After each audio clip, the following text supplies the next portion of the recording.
За орон нутгийн замд бас дийлэх гарч байгаа нэг зөрчил том оврын тээврийн хэрэгслүүд оврын гэрлээс гадна одоо тухайн тээврийн хэрэгслийн одоо нүүрэн тал гэж ярьдаг. Бүрэн ингээд гэрэлтүүлэх хэрэгсэл тавьчихдаг.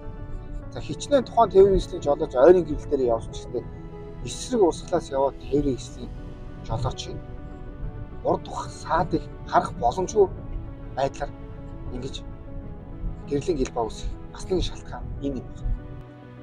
Юу энэ гэрлээ отроо та. Отроо. Юу энэ гэрлээ отроо. За орон нутагт явж байгаа том оврын тээврийн хэрэгслүүд ялангуяа та бүхэн бас анзаарч байвал эдгээр одоо энэ стандартд байхгүй одоо техникийн гаднын гэрэлтүүлэг хэрэгслийн стандарт байх юм гэж хэрэгж хөвсөн байгаа.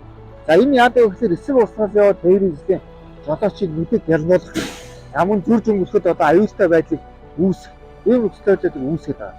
Тэгэхээр та бүхэн аль болох одоо жолоочийн анхаарлыг сарниулахгүй байх нөхцөлөөр бүх оврын гэрэл болон үндсэн одоо гэрлийг стандарт загснаар хэрэгж хөвших нь хөдөлгөөний аюул байдаг хангаж байгаа мөн бусдын аюулгууд бас хангаж байгаа нэг үзүүлэлт юм шиг үү та бүхэн ойлгох. За цагдаагийн байгууллагаас орон нутгийн зам хөдөлгөөний соёл нэгдсэн арга хэмжээний хүрээнд энэ жил шугам эрүүл хар хэсэг 2024 арга хэмжээнд улсын хэмжээнд зохион байгуулалт ажиллаж байгаа.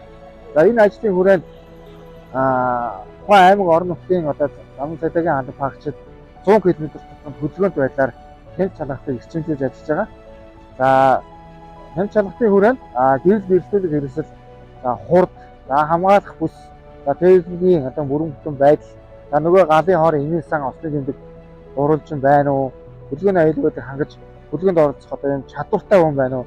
Замын аль сотруулгын зүйл хэрэгсэлүүдийг төвс жолоодч хүчлээс усан сэргийлэгч хэлээд тодорхой цэгүүдэд хямд чанартыг 24 цагаар хийж ажиллаж байна.